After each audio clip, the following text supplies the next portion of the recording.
जरूरी है। नमस्कार, एमएनएस न्यूज लाइव में आप सभी का स्वागत है। मैं हूं आपके साथ आंचल। तो आइए देखते हैं देश और दुनिया की तमाम बड़ी खबरें। आइए डालते एक नजर हेडलाइंस पर।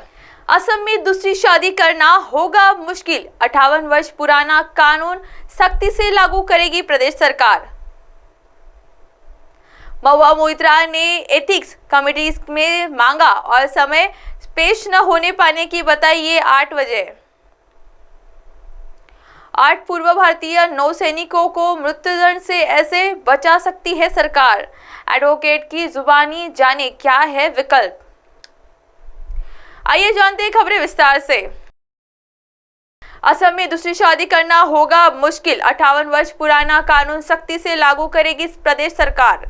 असम सरकार एक 58 साल पुराने कानून को एक बार फिर सख्ती से लागू करने जा रही है, जिसके बाद प्रदेश में कोई भी सरकारी कर्मचारी बिना अनुमति के दूसरी शादी नहीं कर सकेगा। दूसरी शादी करने के लिए सरकार की अनुमति जरूरी होगी। असम सरकार के एक 58 साल पुराने कानून को एक बार फिर सख्ती से लागू करने जा रही है, जिसके बाद प्रदेश में कोई भी सरकारी कर्मचारी बिना अनुमति के दूसरी शादी नहीं कर सकेगा।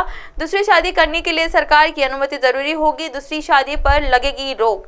असम सरकार ने बाल विवाह पर कड़ी कार्रवाई के बाद अब बहु विवाह पर प्रतिबंध लगाने का मन बनाया है। इसके लिए प्रदेश सरकार के कार्मिक विभाग की ओर से जारी एक ज्ञापन में असम सिविल सेवा नियम 1965 के नियम 26 का हवाला दिया गया है। इस नियम के तहत सरकार की मंजूरी के बिना कोई भी सरकारी कर्मचारी दूसरी शादी नहीं कर सकता है। यदि कोई व्यक्ति ऐसा करता है तो उसे कदाचार माना जाएगा, किसी धर्म विशेष को छूट नहीं। मामले में प्रदेश के मुख्यमंत्री हेमंत बिस्वा के ओर से जारी एक बयान में उन्होंने बताया है कि प्रदेश सरकार कोई नया काम नहीं करने जा रही है। यह सरकार का एक पुराना सर्कुलर है जिसे अब सख्ती से लागू किया जाएगा। इस बीच उन्होंने किसी धर्म विशेष का नाम लिए बिना कहा है कि अगर कोई धर्म विशेष दूसरी शादी की अनुमति देता है तो भी सर्कुलर के तहत कर्मचारी प्रदेश सरकार से अनुमति लेने के बाध्य होगा। आइए बढ़ते हैं अगली खबर की ओर। महुआ मोइत्रा के एथिक्स कमेटी से मांगा और समय पेश न होने पाने की बताई ये 8 वजह।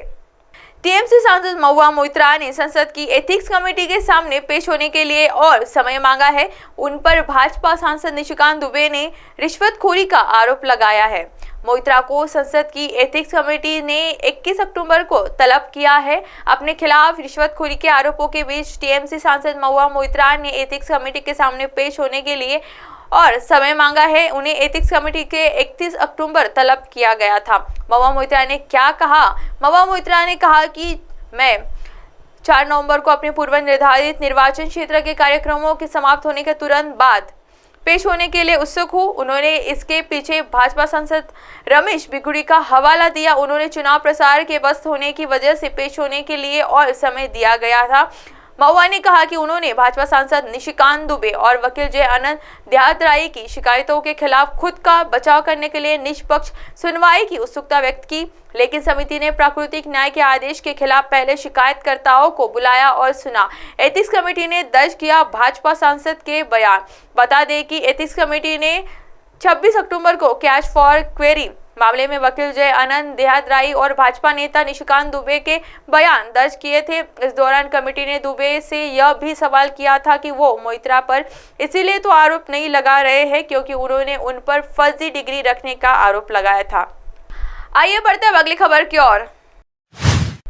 8 पूर्व भारतीय नौसैनिकों को मृत्युदंड से ऐसे बचा सकती है सरकार। एडवोकेट की जुबानी, जाने क्या है विकल्प। कतर की एक अदालत ने 8 पूर्व भारतीय नौसेना अधिकारियों को मौत की सजाई है।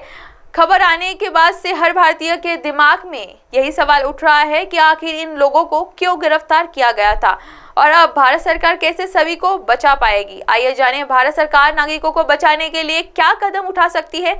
कतर की एक अदालत द्वारा 8 पूर्व भारतीय नौसेना अधिकारियों को मौत की सजा सुनाई गई है। भारत सरकार ने इस फैसले पर हैरानी जताई है कि कहा है कि वो कानूनी विकल्प तलाश रही है ताकि सभी भारतीयों को बचाया जा सके। सरकार का कहना है कि वो सभी के परिवारों से भी संपर्क में है और आगे की कार्यवाही पर विचार कर रही है। खबर आने के बाद हर भारतीय के दिमाग में यही सवाल उठ रहा है, आखिर इन लोगों को क्यों गिरफ्तार किया गया था। अब भारत सरकार कैसे सभी को बचा पाएगी, क्या है आरोप। सभी पूर्व भारतीय नौसेना अधिकारियों को बीते साल अगस्त में गिरफ्तार किया गया था। इन पर कतर की जासूसी करने का आरोप है। एक विदेशी न्यूज इन भारतीयों पर इजरायल के लिए कतर के सबमरीन प्रोजेक्ट में जुड़े जानकारी चुराने का आरोप है। विदेश मंत्रालय ने क्या कहा? कतर की अदालत के फैसले पर भारतीय विदेश मंत्रालय ने हैरानी जताई है। मंत्रालय ने कहा है कि वो इस फैसले के स्तब्ध है और अब कानूनी विकल्प तलाशे जा रहे हैं। कौन है सभी भारतीय और क्यों गए थे कतर? सजा पाने वाली भारतीयों में captain Navtej Singh Gill, captain Saurabh Varishtha, commander Amit Nagpal, captain Virendra Kumar Verma, commander Purendu Tiwari, commander Sugunakar Pakala, commander Sanjeev Gupta और राकेश आगे शामिल है। ये सभी लोग भारतीय नौसेना के रिटायर होने के बाद दोस्ती अल देहरा कंपनी में काम करते थे। ये कंपनी टेक्नोलॉजी और कंसल्टेंसी सुविधा उपलब्ध कराती थी। ये कतर की नौसेना को प्रशिक्षण और सामान भी उपलब्ध कराती थी। अब आप हमारे चैनल को आपके मोबाइल पर भी देख सकते हैं। मोबाइल ऐप पर देखने के लिए प्ले स्टोर से MNS news TV app download करें। इंस्टालिंग, ट्विटर, हाईकुक, फेसबुक और कई सोशल मीडिया प्लेटफॉर्म पर हमारा चैनल उपलब्ध है। आप हमारे चैनल को लाइव भी देख सकते हैं www.mnsnewstv.com पर। फिलहाल वक्त हो जिला दर्शकों ब्रेक का। ब्रेक से लौटने के बाद देखिएगा देश और दुनिया की तमाम बड़ी खबरें। बने रहिए एमएनएस न्यूज के साथ। नमस्कार।